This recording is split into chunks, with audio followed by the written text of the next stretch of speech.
मैं हूं संत एमएस जी और आप मेरे साथ देख रहे हैं बॉलीवुड हंगामा।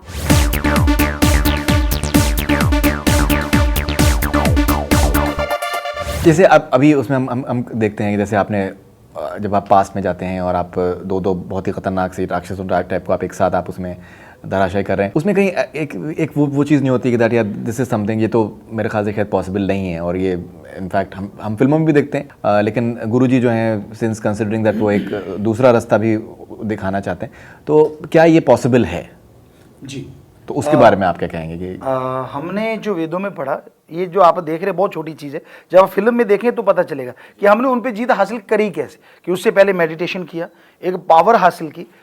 हमारे जो ऋषि मुनि संत हुआ करते थे वो पानी पे चला करते थे, उन्होंने हजारों टन के पहाड़ को अपने हाथ से रोक दिया था। श्री गुरु नानक देव जी ने एक पहाड़ को रोका है, उनका पंजा, उनका हाथ उसके अंदर धसा हुआ है। तो ये तब से हकीकत चली आ रही है, कुछ ज़्यादा लंबा चौड़ा 300-400 साल पहले की बातें हैं। ऐसी ऐसी चीज़ें होती थी कि हवा में उड़ते थे, हवा में समाधि लगा के बैठ जाते थे और ऊपर उठते चले जाते थे, और एक ही सेकंड में आप यहाँ बैठे हैं, लाइव वहाँ कहीं और पहुँच जाते थे। तो ये चीज़ें होती थी और उसी को हमने एक दिखाया है, ये बताने के लिए आज के यूथ को कि आप विदेशों की तरफ भाग रहे हो। कभी विदेशी इसलिए मान करते थे कि हम नालंदा पढ़ने जा रहे हैं भारत में, तो क्यों आप हमारे कल्चर को छोड़ रहे हो जो इतना रिच है।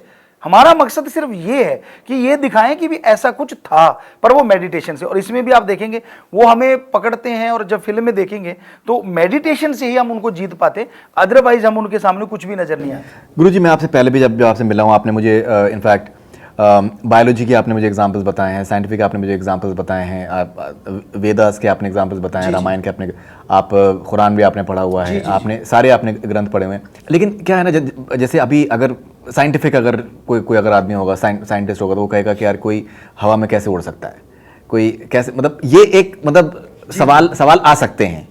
तो आप उसके बारे में क्या कहेंगे कि दैट कुछ लोग कहेंगे कि यार ये तो प्रैक्टिकली पॉसिबल नहीं है, this is something that is far fetched, और ये अंधविश्वास चीज़ें फैलाती हैं। और लेकिन ये है कि आस्था भी बहुत ज़रूरी है। मतलब इंडिया जैसे कंट्री में तो आस्था बहुत ही इंपॉर्टेंट है, बिकॉज हम लोग मेरे ख्याल से आस्था पे ही टिके हुए हैं सैकड़ों सालों से, सदियों से इनफैक्ट। तो आप ये जो दो डाइवर्जेंट व्यूज़ हैं कि साइंटिफिक व्यू एक कहता है कि यार ये तो अंधविश्वास है, दूसरा ये है कि दैट ये आस्था की बात है, आप कैसे उसमें देखते हैं? अगर साइंस की बात करें तो साइंस आज से 25-30 साल पहले अपने देश में ये नहीं सोचते कि मोबाइल भी आ जाएंगे। क्या बात? अगर तब कोई कह देता मोबाइल आएंगे, झूठ बोल रहा है, ऐसा थोड़ी ना होता है। तो आज मोबाइल आ गए। और साइंस कभी ये नहीं कहती थी पहले कि यार चंद्रमा पे भी जाया जा सकता है, लोग वहाँ प्लाट काटने की तैयारियां कर रहे हैं। क्या बात है? तो हमें लगता है वो कहेंगे यार ये भी अंधविश्वास है। तो साइंस के असल में जो हम कर रहे हैं धर्म, वो महासाइंस है। उदाहरण है हमारे पास, हमारे वेदों में लिखा बैक्टीरिया वायरस होते हैं। 1850 में साइंस ने माना कि बैक्टीरिया होता है, 1892 में माना बैक्टीरिया वायरस होता है। तो ये दोनों चीजें उन्होंने मानी। वेदों में लिखा था लाखों चंद्रमा सूरज हैं।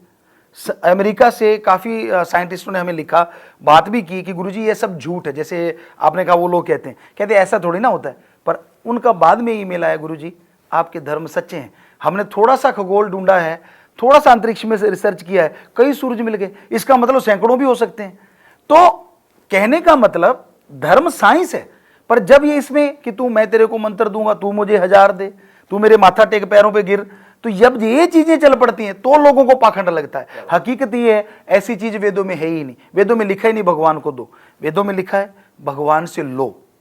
क्या अच्छी धरती उपजाऊ हो, अच्छी तंदुरुस्ती, शरीर तंदुरुस्त है, सब कुछ सही है, अच्छी संतान, अगर वो अच्छे हैं तो आपके घर स्वर्ग है। क्या बात है? अगर मांगना ही है तो अच्छा पानी, और ईश्वर से ईश्वर को मांगो। वहां कहीं नहीं लिखा कुछ दो।